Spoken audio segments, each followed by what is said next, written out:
response have you seen from your group since the loss on Saturday?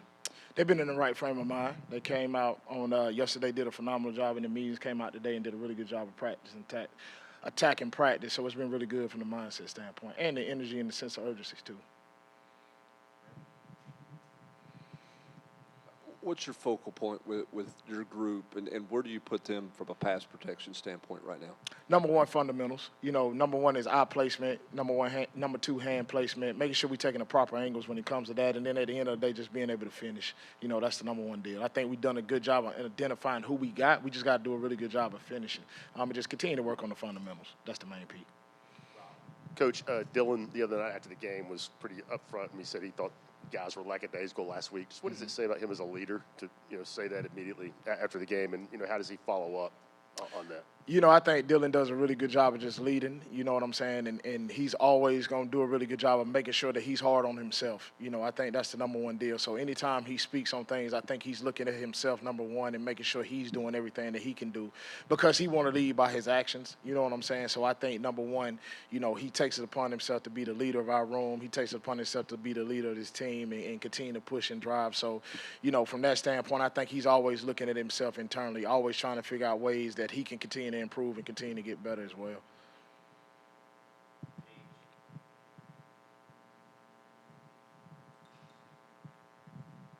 There's been some question about up-tempo or explosive plays, and even when they're maybe struggling to find that with their wide receivers, what's allowed Dylan Sampson to still be able to burst through and have those explosive plays? I think the number one is just he's doing his job. You know what I'm saying? He's trusting his read. He's trusting the offensive line. And then when the big play is there to be made, he's allowing himself to be able to go do that. And I think you see that in terms of, like we talked before, him being comfortable in the offense, him being comfortable with the offensive line, and then seeing the plays as it's getting ready to develop and then giving himself a chance. Once he gets into the third level, it's on him from that standpoint. So he's done a phenomenal job. That was the first time that Sampson kind of got the opportunity to try and turn a game around. Is there anything that you learned from him that you may have not known before being in that situation? No, he showed every day, and he showed in that situation too. Like, he just continued to get stronger as the game goes along. And he did a phenomenal job in terms of jump-starting the offense there in the second half. So, that's him, in a nutshell in terms of what he wants to do. He wants to lead by example, and then he wants to be the spark plug that gets the offense started as well, and he did a phenomenal job with that. Florida had been struggling to stop the run up until the UCF game, and they did a good job of stopping the run against a good UCF rushing attack. What have you maybe seen in the difference in the games prior up into that game and the challenges it will present for your room on Saturday?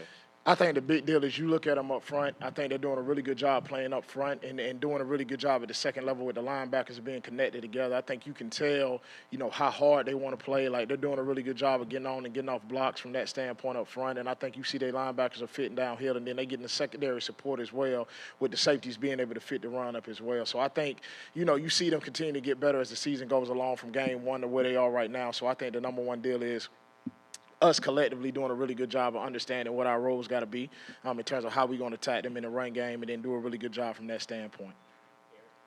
I know just going out and executing is a big part of it. What was different, those two drives there to begin the third quarter compared to the other drives in the first half and then in the fourth quarter?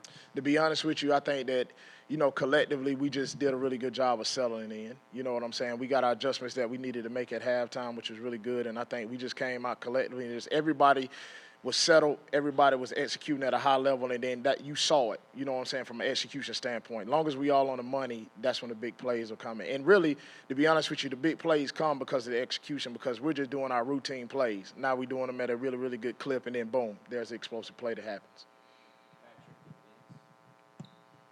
Coach, how are Cam and Peyton coming along? As we haven't seen them having a lot of opportunities, and how do you push guys when maybe they aren't getting that opportunity that they want? Yeah, they're doing a good job of continuing to come along and keep developing. And I think the number one deal is, you look at the game on Saturday, you only touch the ball maybe 4 times in that first half, and then the game is the way that it is in the second half, so it's hard to really get a chance to rotate guys in the way that you want to.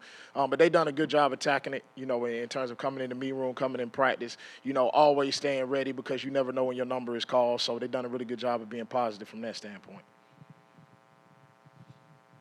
How rare or special is Dylan Sampson's ability to create yards after contact. I think at one point he was one of the highest in the country. Why is he so good in that area? I think it's the want-to factor. I think it's all about him understanding. We talk about as a program being pad +2 and everything that we do, and he's living by that example.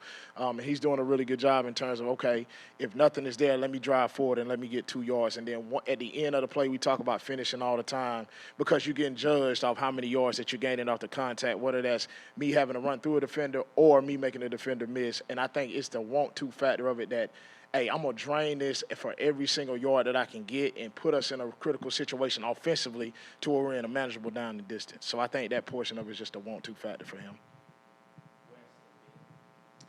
Drew, I'm sure as a coach you want your players to sit there and attack every day the same anyway, but you played this game too.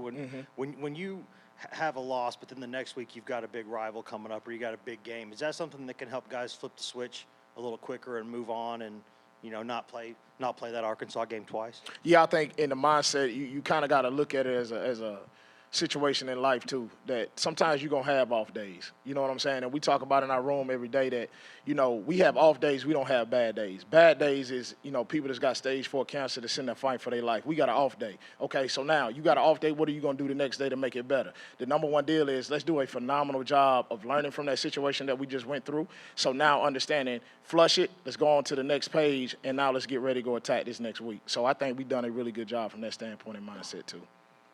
How would you assess where Deshaun is at coming out of the Arkansas game? Had a couple of nice runs, but I believe you also had a mishap in pass pro as well. What's your message and what do you like about where he's at right now? Man, I like where Deshaun is at right now because he does a phenomenal job in terms of, learning from his experiences. The one situation there in the pass pro, now he goes inside to try to cut a defender. You can't cut, guys that's not rushing hard. So the main teaching point is that just make sure we do a really good job of staying up. But I love where he's at right now in terms of his mentality. I think you see him each week continue to get better and better and better, and that's what you want to see happen. And his mindset hasn't changed whatsoever in terms of the way he prepares, the way he goes out here and attack practice, and he's done a really good job. Thank you. Awesome. Appreciate y'all.